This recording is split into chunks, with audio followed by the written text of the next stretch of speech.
दुर्दैव आहे की इतकी गंभीर घटना घडल्यानंतर, समाज मनाला कळल्यानंतर काही लोक म्हणताय की किरकोळ घटना आहे. जो कोणी म्हणत असेल ना ही घटना किरकोळ आहे, त्याने एकदा फक्त त्या बापाला जाऊन भेटा. आपणही कुणाचे तरी बाप आहेत. ज्याला ज्याला वाटतंय किरकोळ गोष्टीला फार मोठं केलं जात आहे, त्या नालायकाला सांगितलं पाहिजे की 350 वर्षापूर्वी एका रांजाच्या पाटलानं एका लेकी सोबत बद अमल असा शब्द प्रयोग आहे, बलात्कार असा शब्द नाही, बद अमल, चुकीचं वर्तन, विनयभंग अशी बातमी कळाली. 350 वर्षापूर्वी आमचा बाप छत्रपती शिवाजी राजा ज्यांनी सांगितलं असल आपला असल नाही तर परका असल, त्याला आत्ताच्या आत्ता हजर करा आणि त्याचे हातपाय तोडून टाका. माझ्या राजाला म्हणता आलं नसतं की कधीतरी तो पाटील माझ्या कामाला येईल, कधीतरी माझी स्वार्थाची पोळी भाजायला तो पाटील माझ्या कामाला येईल, म्हणता आलं नसतं राजांना. महाराजांनी जातीचा विचार केला नाही, महाराजांनी स्वार्थाचा विचार केला नाही आणि महाराजांनी ठरवून टाकलं की त्याचे हातपाय तोडून टाकायचे. का? की भविष्य काळात माझी कोणतीही लेख जेव्हा गावातून चालत राहील ना, तेव्हा तिचा आत्मविश्वास ढासळणार नाही, ती खचणार नाही.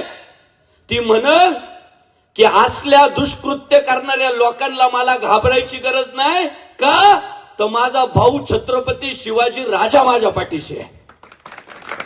आजची लोक म्हणतायत ही किरकोळ घटना आहे. मी सगळ्या माता भगिनींना सांगतो, त्या व्यक्तिमत्वांचा भेद पाहायची जबाबदारी तुमची आहे.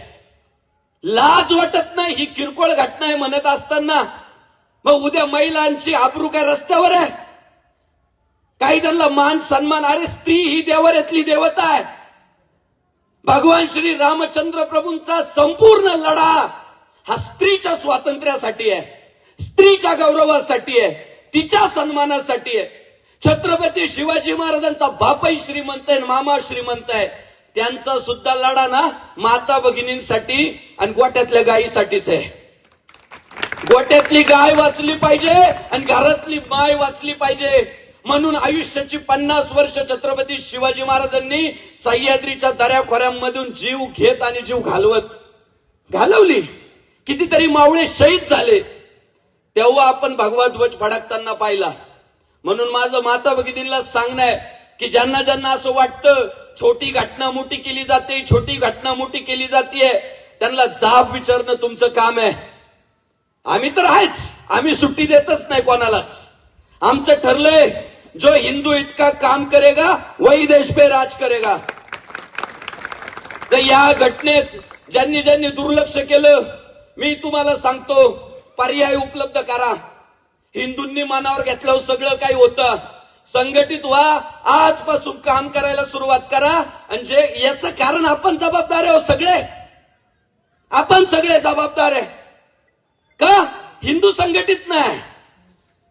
यांना आपला जेव्हा स्वार्थ असतो तेव्हा यांना कुठूनही ओढून कशाही पद्धतीने आणता येतं. ही जी भावना तयार झाली ना, ही पुसायची आपल्याला. घडल्यावर का असं म्हटलं जात नाही? हिंदूंच्या बाबतीतच घडल्यावर असं का म्हटलं जातं? त्याचं कारण इथला हिंदू आहे ना संघटित नाही.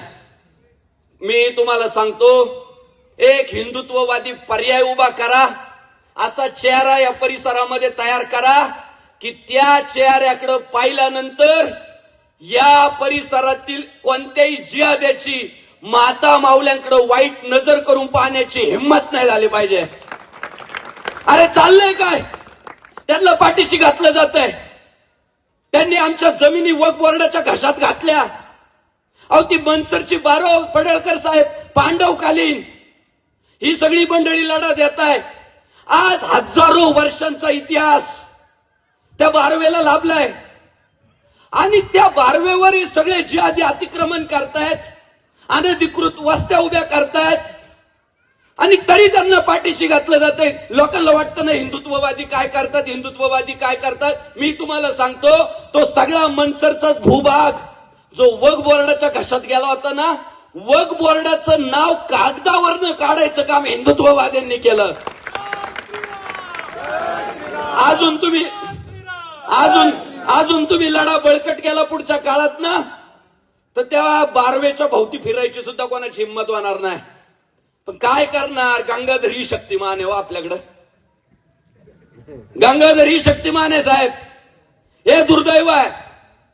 आणि त्याच्यावर सगळ्यांनी माझी अत्यंत वाईट डोक्यात तिडीक गेली हो. काय लेकीबाळी रस्त्यावर पडलाय का? खुशाल म्हटलं जातं आर्थिक विकासावर लक्ष द्या, आर्थिक विकासावर लक्ष. बाबा तू मेल्यावर किती पैसा सोबत घेऊन जातो बघतो आम्ही. ज्यांचं म्हणणं आहे ना पैसा पैसा पैसा, मेल्यावर किती नेतो बघतो. अरे पैसा आज आहे उद्या नाही, गरजेपुरता प्रत्येकाला लागतो. आणि ज्याने दाना दिलाय त्याने दात पण दिले, आणि ज्याने दात दिले त्याने दाना पण दिलाय. धर्म मात्र टिकवायचा राहतो. काहींचं ठरलंय पैसा पैसा पैसा, मग धर्म जाऊ द्या, धर्माचं काही का होईना. या वृत्तीवर आपल्या सगळ्यांना काम करावं लागणार आहे. अहो हे जिहादी हिंदू बहुसंख्य गावांमध्ये यांचं जे धाडस होतं ना, त्याचं एकमेव कारण आहे, कुणीतरी यांच्या प्रार्थना स्थळांमधनं सांगितलेलं राहतं तू जा, तू यशस्वी झाला तर बक्षीस मिळेल, आणि कदाचित या लढ्यात मेला तर जन्नत मिळेल. असले ब्रेन वॉश करून पाठवले जातात. आणि हिंदू बहुसंख्य गावांमध्ये छोट्या छोट्या मुली अशा पद्धतीने पाठवण्याचं काम केलं जातंय. पण काय करणार साहेब, लय दुःख होतं. इतकं दुःख होतं, आज ती आळंदी पंढरपूरची वारी चालली आहे. कुणाची ओ वारी? वारी विठ्ठलाची ना, आहे ना विठ्ठलाची. या जिहाद्यांनी वारीच्या वाटावर अल्लाचे बॅनर लावले. माझा अल्लाला विरोध नाही, पण सण कोणाचा आहे? सण विठ्ठलाचा आहे ना, मग विठ्ठलाचेच बॅनर लावा ना. अल्लाचे बॅनर कशाला पाहिजे? आईचा वाढदिवस सण, शुभेच्छा देतो गर्लफ्रेंडला. अरे आईचा वाढदिवस आहे, आईला शुभेच्छा दे ना. पण जिथे जाईल तिथे जिहाद कसा करता येईल, धार्मिक तेढ कशी निर्माण करता येईल. अरे अल्ला देवे अल्ला दिलावे, ईदला लाव, मोहरमला लाव.